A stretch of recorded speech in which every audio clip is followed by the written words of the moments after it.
Hello, everybody, and welcome to the second part of my playing through the third, yeah, it's the third part actually of playing through the Keyframes demo. Today I'm gonna be playing out through we'll see how much time that takes, but I wanted to do rainy day first. Okay, so we get here. I was gonna read out a few of like the texts that we get.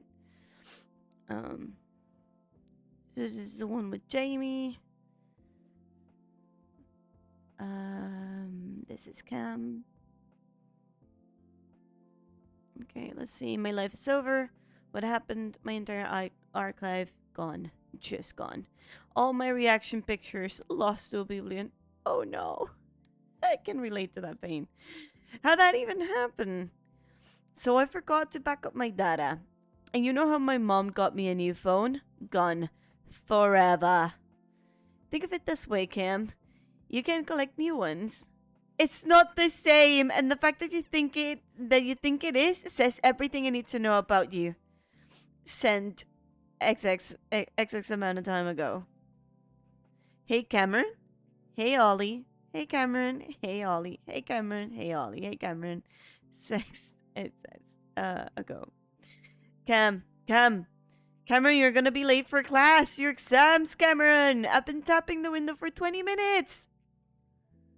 Were they late? We will never know. Deja.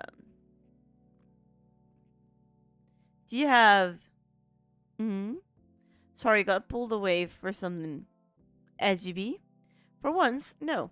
I had to answer a question from a classmate. Anyway, do you have time to run something to Cam? They left their assignment at our place, and I just saw the text, but they texted me like an hour ago. What is that? I mean, like, I get that that's a thumbs up, but what's this line? What is that line there? Is that line supposed to be there? I don't think it is. This always behaves oddly. There it is. Is this line supposed to be here? I don't think it is. I'm just collecting bugs at this point in time. I still haven't sent the bug that I saw the last time. I don't even remember what was the bugs of the bug of the last time. This is why you should send your bugs at the moment that you encounter them. Y'all, please. Please, y'all, please. I'm gonna actually send this in a place. Report bug. I was like, I'm gonna actually send this in a place where I know, that like the where I know I will see it and remember to send it at some point in time. Maybe not present time, but at some point in time. Do you have very funny, Ollie? LOL. Sent XX ago. Deja, I don't want to. Oh, this is like the. Oh, this would work better if it were like a little band, a little text here, maybe. I don't know if this is supposed to be looking like this, but anyway, it works. It's like to divide. It's probably to divide like one conversation from the next. Yeah, I don't want to push, but I'm here. You want to talk? Oh shit, you heard that? LOL, I'm sorry. It's very sweet of you to worry, but I was literally crying over my favorite character dying. Wait, Christopher's son? No!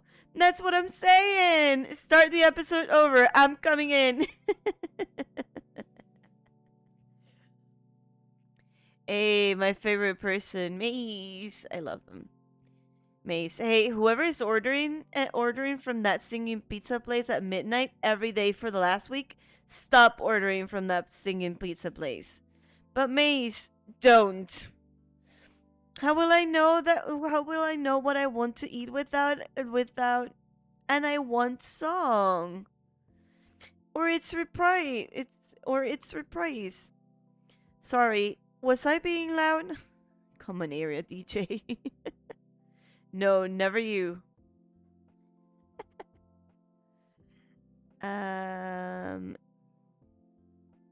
El camarón. Oh, so El Camarón is the name of the group chat of the three. Okay. Don't forget that plan tomorrow. You got it. Do you? Run it down. No faith. Run down. I pick you up early. We go to Dickinson's. Heh. Then you guys pick me up. We go to Raina's with the goods. Easy. Okay, good job. Now get some rest. You especially, Ollie. After I read this through. If you say so. Well, night, guys. Good night, Mwah. See you tomorrow. Night. And guess who didn't wake up in time the next day? The more you think, the more you know. That stage's number. Percy, do you copy? Yes, Major Elio. Major Elio, I do copy. There's interference on this line. I think other people are listening. Psst. Oh no, what do we do now, Commander? Psst. Did I get a promotion? I don't fucking know I don't know military ranks. What are you guys doing? LOL. LOL. Just wanted to know what you guys are up to. I'm at the student union organizing stuff for SGB. Studying. Crying. Reply back. Oh. So if I want to do... I hate this. I hate this thing. I hate this thing because I'm never sure how to get to... Let's see. If I do nothing much you, I get rainy day. Roger.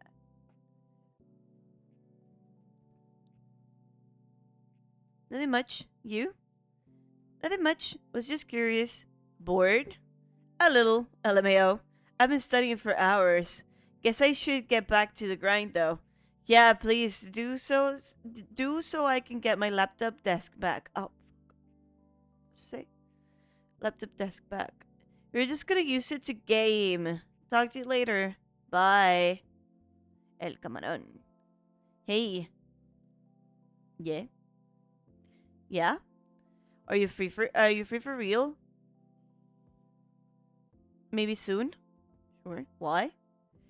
Because I thought it'd be nice if for the three of us to hang out. It's been a minute since classes and shit. No, wait. It's been a minute with classes and shit. I'm game if you guys are. I should be free or something. Most of the planning here should be over. Okay, let me know what day works for you guys, and I'll come over. A little gaming, maybe? Sure, if you're done with your revisions by then. Will you be? Probably. LOL. Okay, great. That's a date then. Start event.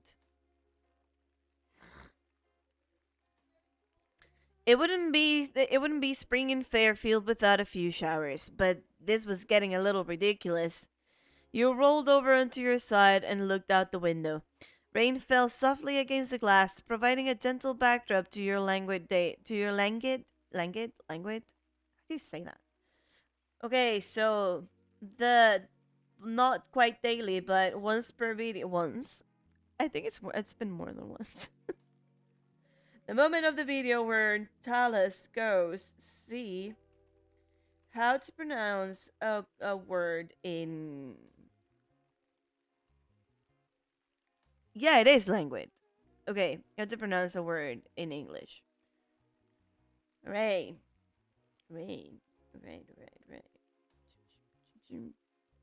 Bum. Okay. Arm tucked beneath your head, you watch the raindrops splatter at a uniform beat, trails streaking down the glass in messy, intersecting patterns. It'd been raining for the better part of the week, though today was supposed to be the coldest part of the storm front. The weather kept most everyone off campus. Even Deja, the most diligent student you knew, had stayed home for a day or two. Didn't matter if it was a drizzle or a storm, you didn't like rain. Rain's the best. You always look forward to it. Rain was rain. It wasn't anything to write home about. I think rain is rain. I'm just like, well, I don't know, man. Rain is rain. Whatever. It hardly affected you or any decision or your this or any. It hardly affected any of your decision making one way or another. Today's rainstorm was a chillier one, and you were grateful for the chance to stay indoors. There certainly wasn't much you needed to do outside on a day like this. Your mornings so far had been spent in bed. As for what was next, you were sleeping in, you were lazing around, you needed something to do, you better do some studying. I'm gonna do with. I needed something to do. It didn't matter what, you just knew you'd feel restless sticking around the apartment. Running errands would be preferable, especially with friends. But if you were busy, well, then they were busy. You'd figure it out. Oh, but if they were busy, well, then they were busy. You'd figure it out. But you didn't have to, did you? You were already expecting company. Rolling back over to your opposite side, you swung your legs over the side of your bed and got up.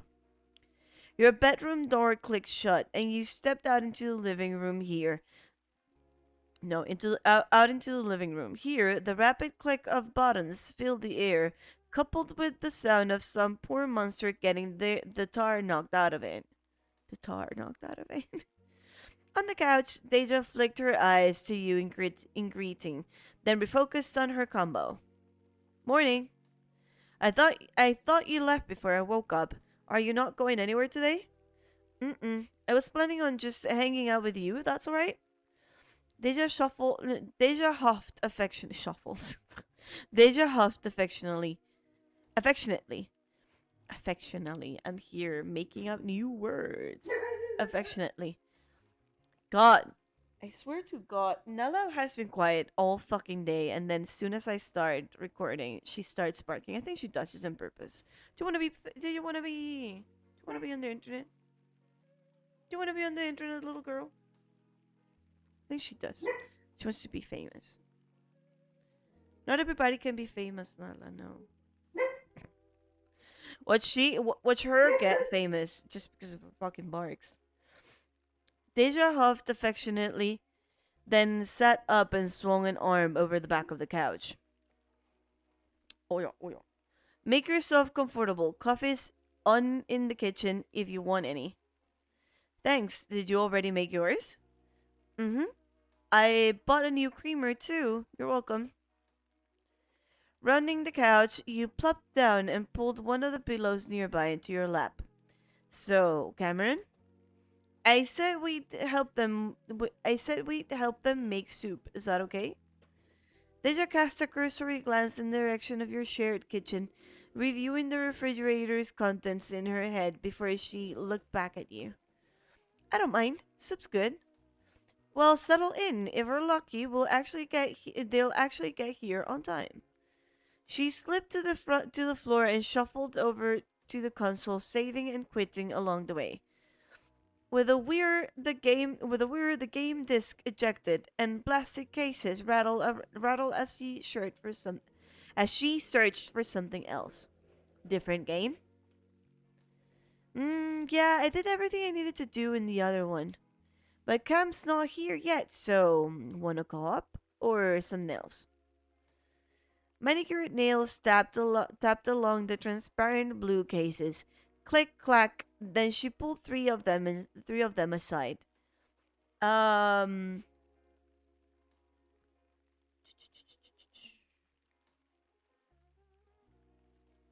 Uh. Uh. Uh. uh. You feel like playing? Sure thing. Yeah, you play for a bit. I think if I play, we do the co-op, and then if I feel like watching, we do Blooming Panic. Let me save here. Just because I love when we play Bloom. I don't know if we're still playing Bloomic in the game, or if they took that out. Oh, oh, oh. I have a Steam toy in my hand, and I keep dropping it by accident. Oh yeah, we do. We do still do Bloomic. What would I do? Let's play for a bit.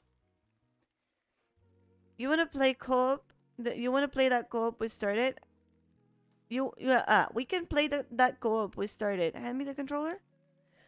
She did just that, sliding a disc into the console with her other hand and climbing back into her seat. A familiar tune played as the game loaded up, a platformer which you and Deja had been trying to finish for ages.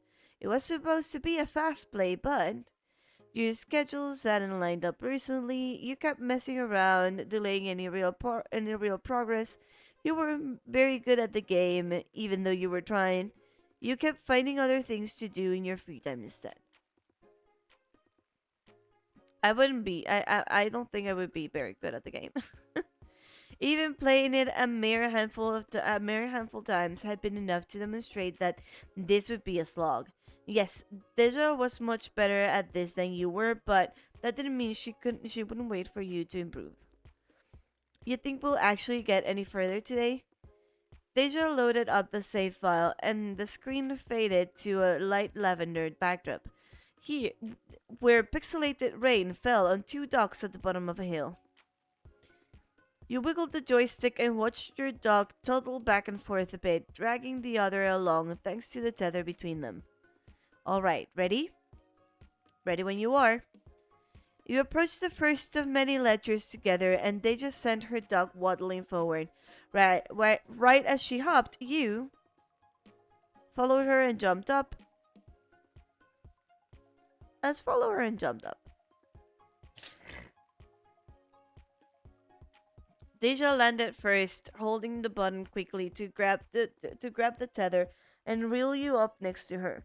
It was your turn next, so you replicated the technique by jumping, anchoring yourself, and pulling Deja up.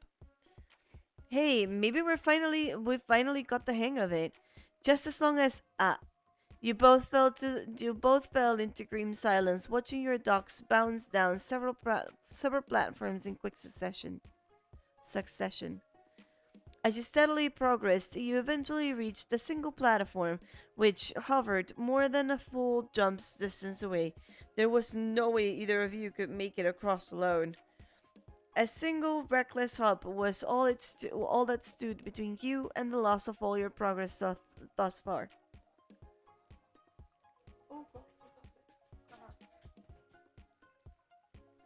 Sorry. Um, the loss of all your progress thus far, which for a game about ducks felt a little bit drastic. So now what? Okay, you're going to have to just trust me on this. Done. Ha. Good thing I went for the slow one for the slow thing because I was not at all expecting a quick time event. I was like, where are the keys? What is a keyboard?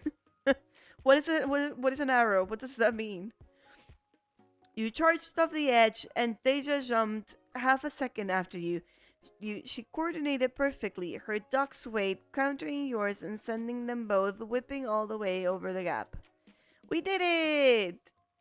Deja flashed a smile and lifted her hand for a high five. Her free hand sending her duck running back and forth in silent exultation while you slapped your palm to hers. Running back and forth.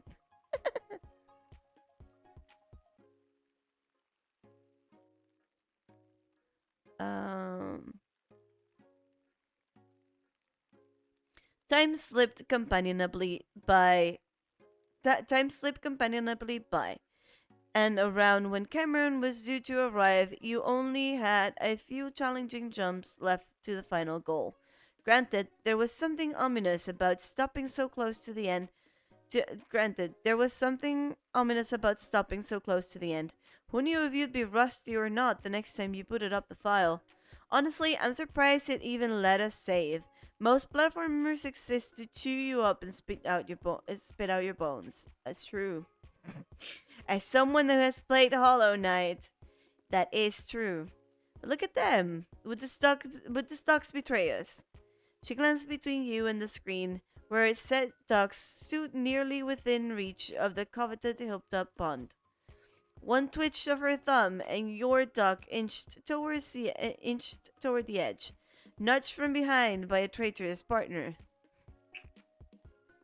You won't. Won't I? Then you heard a key turning in a lock and the apartment door opened. Neither you nor Deja flinched. Cameron had your spare key, and besides, you were expecting them.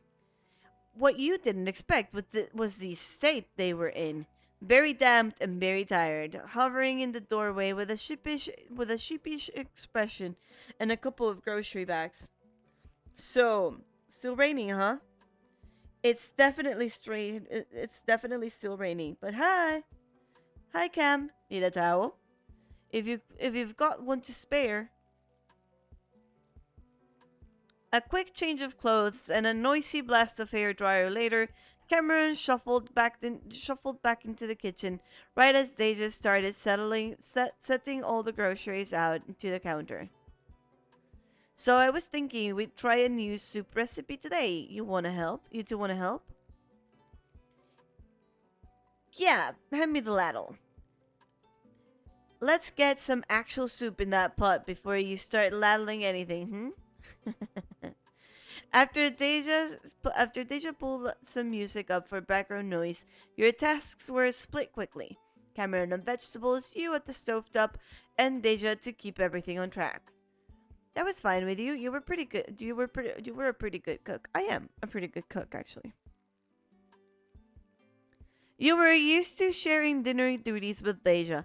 This was just that, only earlier in the day. It wasn't too often all three of you were in the kitchen together, but you tucked your elbows and made do. While Cameron diced the onions, they just slipped by you to the sink to rinse some lentils. What was your meeting about, Cam? Just touching base on some internship stuff I'm trying to set up for the summer. Do you know where you're headed yet? I got my options narrowed down, at least. Ugh. Ow! You wanna rinse those onions before you keep going? Ugh, no, I'll tough it out. Almost done anyway. Cameron sniffled a bit and Deja chuckled sympathetically, sliding her phone over so you could double check the spices you needed. Sliding her phone over. So because the recipe's on the phone. So you could double check the spices you'd need.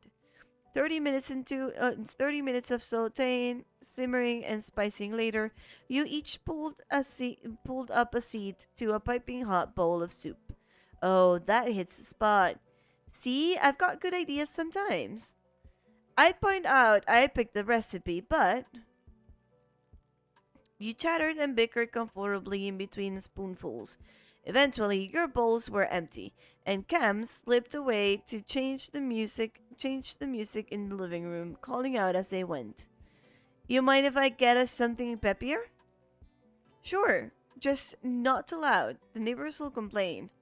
Yeah, of course. Despite their assurances, a new song took over in a spike of volume, making you and Deja jump. Glancing over, you noticed that Cameron had fallen still, staring out the glass doors that led to the deck. Cam, you have to turn it down. Oh shit. They whipped back to attention, clicking hastily to lower the volume. Sorry. What are whoops. I don't have rollback. Anyway. Cam's sorry. What are you looking at? She wiped her hands off on a dish towel, approaching to peer over their shoulder. Oh my god. Right? How could I ignore this? Ollie, come over here. After double checking that the stovetop was off, you joined them. The view wasn't much. You were technically in central campus, but the deck faced the mountain slope on the edge of the university. Looking down into the middle distance, you could see the winding path that led to an elevated section of campus. To either side were large stretches of grassy lawn, lit dimly by the glow of street lamps. And despite the weather, there was several someones running around on the grass. But it's raining.